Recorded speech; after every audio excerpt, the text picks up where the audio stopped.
How to repair the EFI bootloader in Windows 11. To repair the EFI bootloader in Windows 11, try 1. Run the following commands in command prompt option under Windows Advanced Options, Windows Save Mode. Disk part list file select volume 1 assign letter equals X restart your computer, later. 2.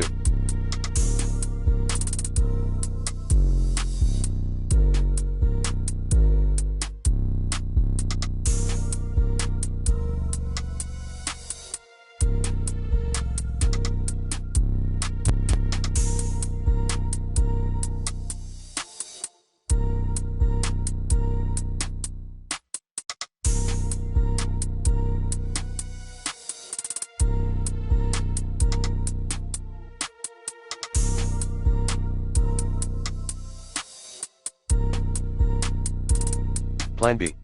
Run these commands instead. bootrex/rebuild, bootc:\windows/sc.